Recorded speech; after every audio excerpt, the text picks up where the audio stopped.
Alright guys, in this section we're going to be discussing how to solve trigonometric equations, and we're going to be using standard algebraic techniques when possible, such as collecting like terms, subtracting square roots, and factoring. All the things that you did in your algebra course, and we're going to combine them with our fundamental identities to solve these equations. Now, here we have an example where we're going to solve for x here. Now, the algebra is going to be the same algebra that you've used in the past, but now instead of having just x, we have a trig function of x.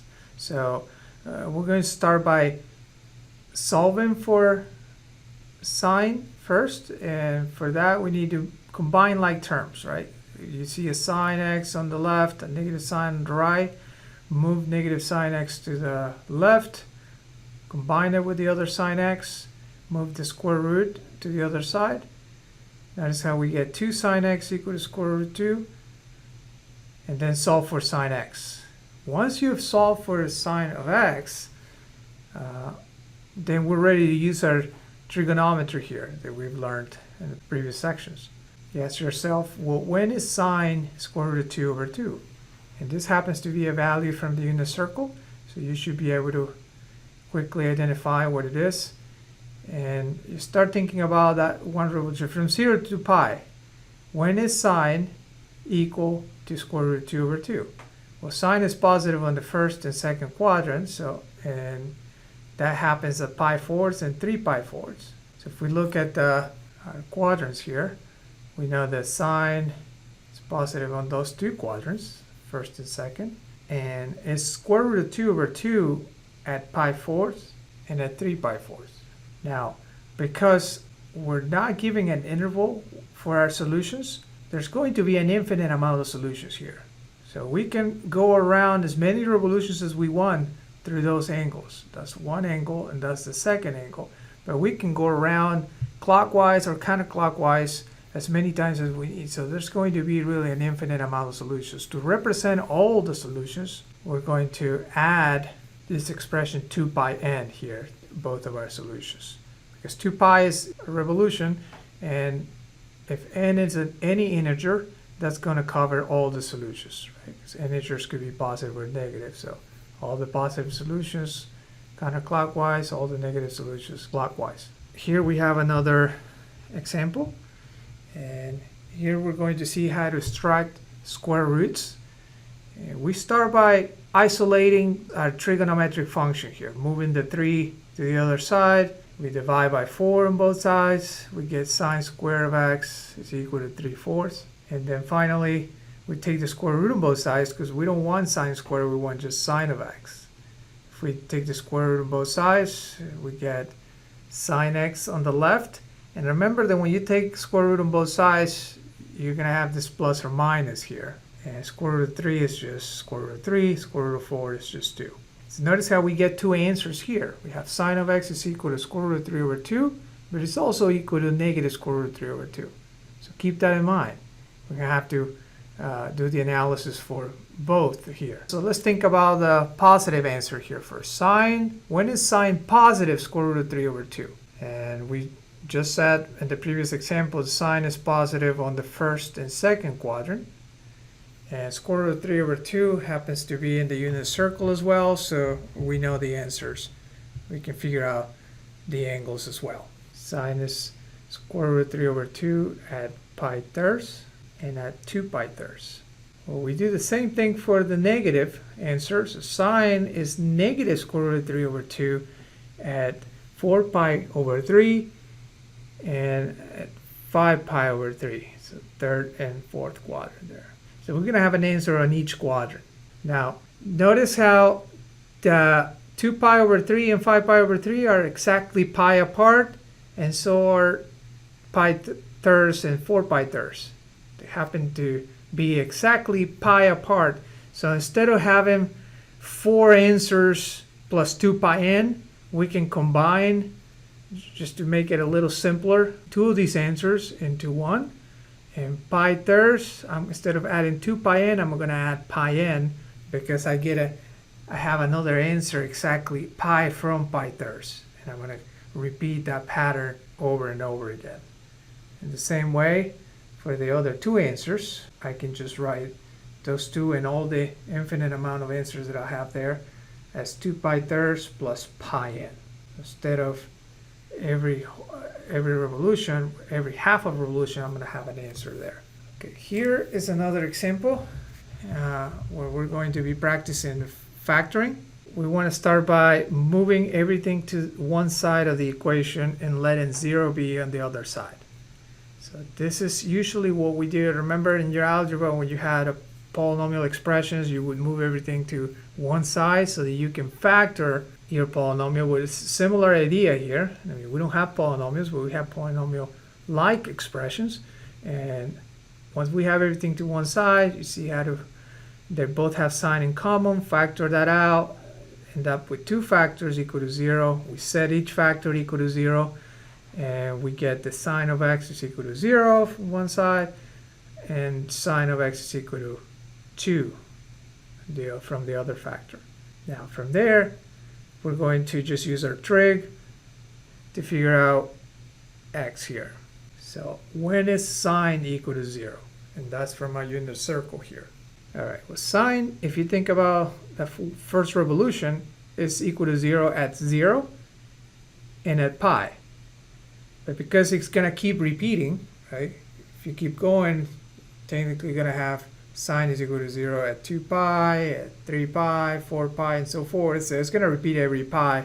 So we just write the general solution as pi n. And again, n for us is going to be an integer. So that way you get all the solutions. And for sine equal to 2, that's undefined because that's outside the range of sine, so that is not defined, right? Sine cannot be equal to 2 because the range of sine is from -1 to 1. Here we have another example where we're going to factor a quadratic-like expression, right? So notice how this equation looks a lot like a quadratic, right? And in fact, it's a quadratic in sign, so once you see that quadratic shape, we can go ahead and factor. This is equal to 2 sine x minus 1 times sine x minus 1. Although this is equal to 0. Once we factor, then we just set each factor equal to 0. From there, we solve for sine. Sine of x is equal to 1/2, and sine of x is equal to 1. Once you factor and set each factor equal to 0, you're done with the algebra. The rest is trigonometry. So sine is equal to 1/2 at pi 6 and 5 pi 6. And it's equal to 1 at pi halves. Since we were only asked to find solutions from 0 to 2 pi, those three are the solutions in this case. We don't need to add the 2 pi n because we're finding the solutions only on this interval right here, 0 to 2 pi. So there's a finite number of solutions. In this case, three solutions. All right, here we have another example, somewhat similar to the one we just did, but we don't have the same trigonometric function though. This kind of looks like a quadratic-like expression, but since we have secant and tangent, we have to use some identity to change everything in terms of tangent or everything in terms of secant. And I recognize my Pythagorean identities here from secant square. I can change that to 1 plus tangent square. And you notice how by doing that, of course I have to distribute the 3, I get everything in terms of tangent now. And then from there, we're going to be able to factor, to simplify, and solve the equation. Cleaning this up a little bit, 3 tangent square x minus 2 tangent square x turns into a tangent square x minus 1. 3 minus 4 is minus 1. Then all that equals 0. Move the 1 over. And we take the square root on both sides to solve for tangent. Tangent x is going to be equal to plus or minus. Don't forget about your plus or minus here. Plus or minus 1. Okay, just like one of the previous examples, we're going to have to analyze both here. When is tangent equal to 1 and when is tangent equal to -1? And soon enough, you're going to realize every time you end up with solutions like this, plus or minus, you're going to have a solution on every quadrant. right? Because tangent is equal to 1 at pi fourths and 5 pi fourths, and it's equal to -1 at 3 pi fourths and 7 pi fourths. So we have one solution in each quadrant. And so happens that in this case, all the solutions are exactly 90 degrees apart, or pi halves apart, right? So we can write all our solutions in one expression here. Pi fourths plus pi halves n. So we have a solution happening every pi halves. Now another example here where we're going to use a little trick here to be able to get our quadratic type. And notice how we have sine x plus 1 is equal to cosine x, and we only want the solutions from 0 to pi for this example. But I'm not able to use any identity, or specifically my Pythagorean identity, because I don't have sine square or cosine square. So that's going to be our motivation to square both sides here. So this is going to be a standard trick to be able to get our trig functions square.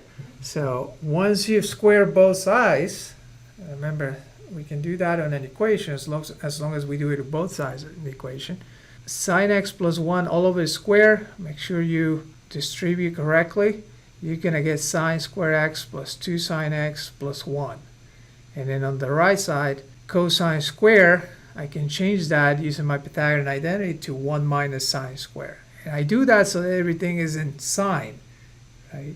That's the whole point. First squaring both sides so that we can change cosine squared to 1 minus sine squared.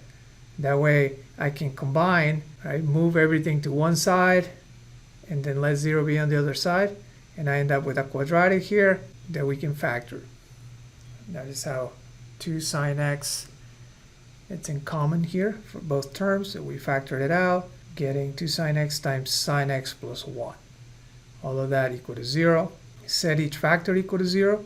We get 2 sine x equal to 0. It's the same thing as saying sine x is equal to 0. And then also sine x plus 1 is equal to 0. It's equivalent to sine of x equal to -1. Since we only want the solutions from 0 to 2 pi, just think about where sine is equal to 0 and from 0 to 2 pi. And that happens at 0 and pi. And when is sine equal to -1?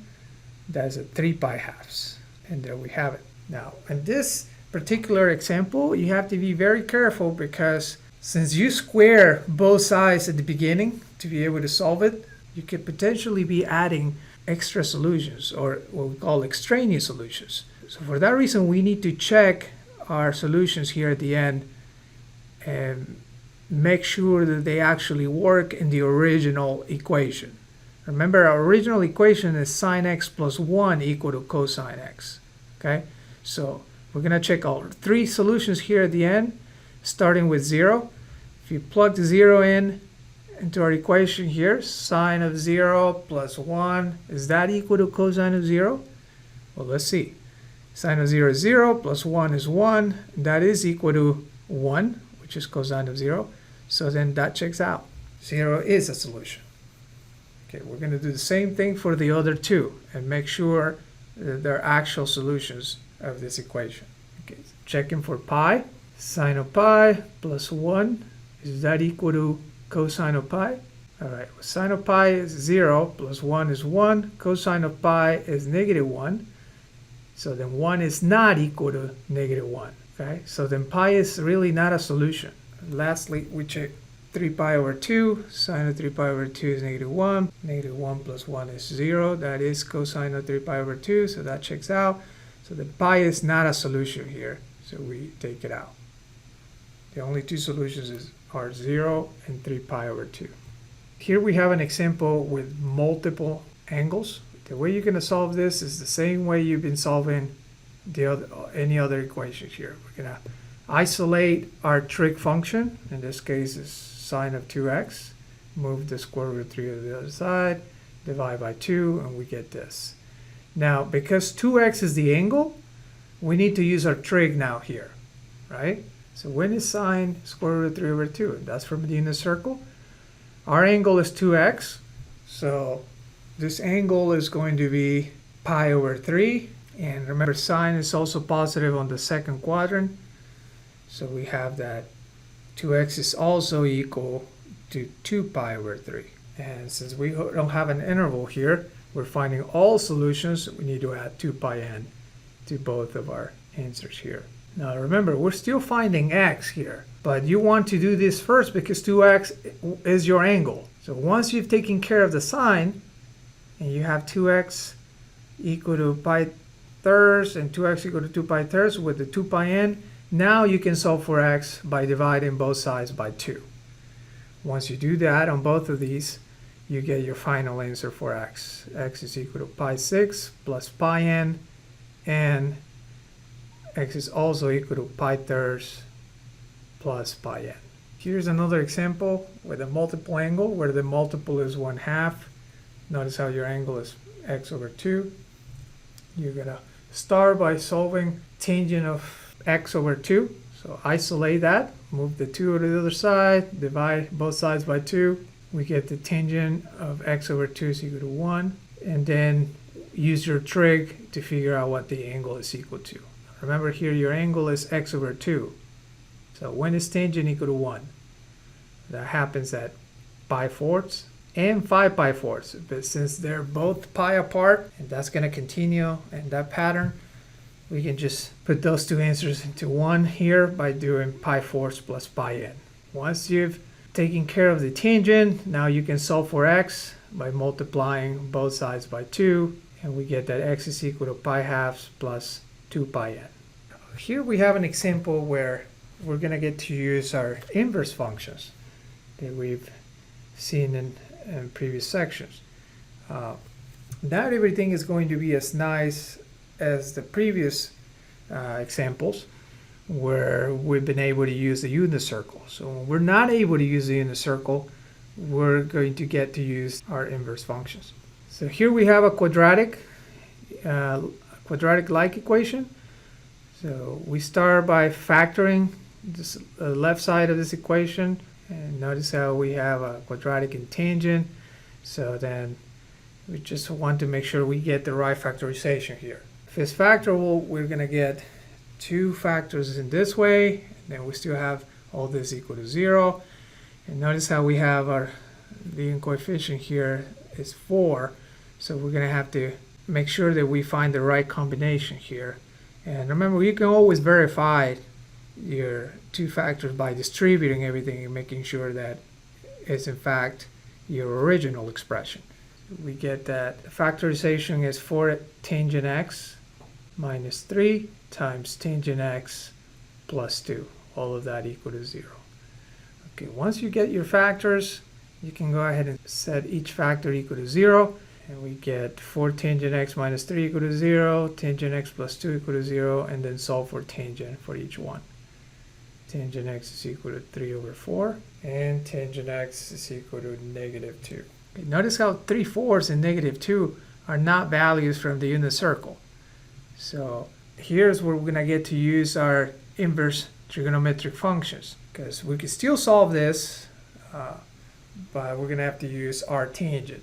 So x is going to be our tangent of 3/4. And since tangent is positive on the first and on the third quadrant, notice how the inverse function, our tangent, only gives you one answer, one unique answer, and it's going to be on the first quadrant in this case. Our tangent of 3/4, I mean, you can put it in your calculator, but that's going to be an angle on the first quadrant.